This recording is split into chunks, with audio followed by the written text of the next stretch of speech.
All right, welcome to The Explainer. Today, we're going to pull back the curtain on the internet itself. We're going to uncover the magic of how computers actually talk to each other by following just one single piece of data on its incredible and pretty much invisible journey across the world.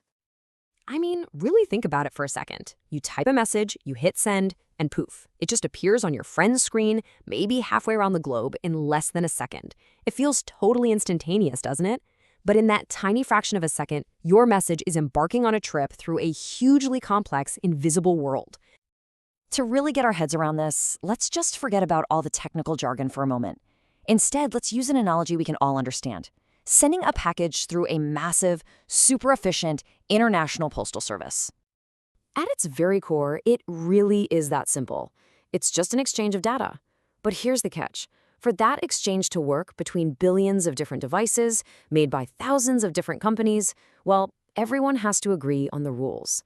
And this globally agreed upon blueprint is what makes the whole internet possible.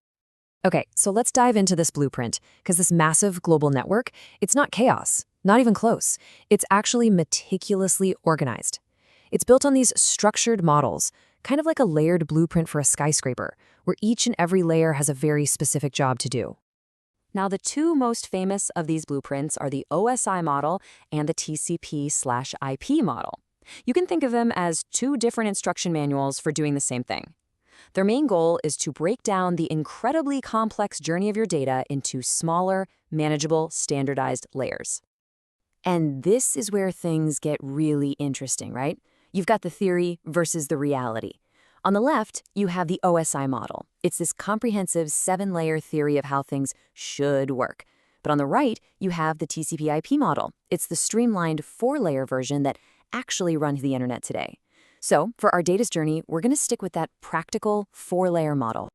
So where does our message's journey actually begin? Well, it starts right at the top of this model. This is where your message gets created and then prepared for its long trip, almost exactly like packing a box before you ship it.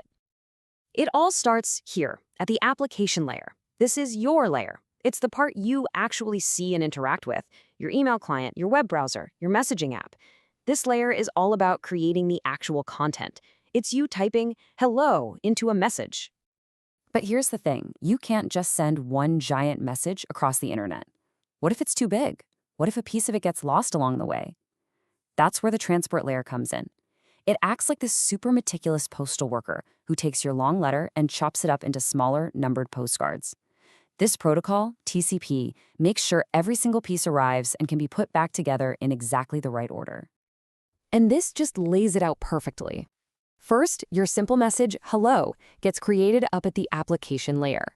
Then, down at the transport layer, TCP jumps in and breaks it into these little numbered data packets. Now, each one is like its own separate piece of mail, all ready for the next stage of the journey. All right, so let's move down to the next layer. Our little postcards are all packed up, but they don't have an address yet. They have no clue where they're going. They need addresses so they can navigate this vast global network. And that is the job of the network layer. You can think of it as the global postal service of the internet. It handles the big picture stuff, getting each packet to the correct destination network, anywhere in the world. It's like putting each of our postcards into a bigger envelope and writing the final street address on it. And the address it uses, you've definitely heard of it. It's the famous IP address. Every single device connected to the internet has a unique one. And just like a street address for a house, it ensures your data packet gets to the one correct computer out of the billions that are online. Okay, so the IP address did its job. It got our packet to the right building, the right local network. But now what? How does it find the exact apartment, the specific computer inside that building? Well, that's the job of the data link layer. It handles all the local hop-by-hop delivery. For this local delivery, it uses something called the MAC address. Now, think of this as the name on an individual apartment's mailbox. It's a unique hardware ID that's literally burned into every single device. So, to put it simply, the IP address gets the packet to the right building, and the MAC address gets it to the right apartment door. It's the last step for addressing. So let's recap. Our packets are packed, They are fully addressed with both their final destination and their very next local stop. And now for the really amazing part. They have to actually travel. And this is where we hit the physical layer. See, everything we've talked about so far has been about organizing data. It's all basically software. This layer, this is pure hardware. It takes the digital ones and zeros of our packets and turns them into actual physical signals, pulses of electricity in a copper wire, flashes of light in a fiber optic cable, or radio waves zipping through the air. This is the layer of the actual trucks, planes, and boats in our postal analogy. And these signals travel through this incredible mix of physical stuff. On one hand, you have guided media, basically the wires, things like copper cables and the fiber optic cables that form the backbone of the internet. And then you have unguided media, the air. That's your Wi-Fi at home or the cell towers that connect your phone, sending signals as radio waves. And the wild part is, most of the time, your one little packet will travel through a combination of pretty much all of these on its journey. So once those physical signals arrive at their destination, the entire process we just described happens in reverse. The receiving computer translates the signals back into data, moves the packets up through the layers, checks all the addresses, and reassembles all those little postcards back into your original hello message. All of this in a blink of an eye. But why is understanding this incredibly intricate journey so important?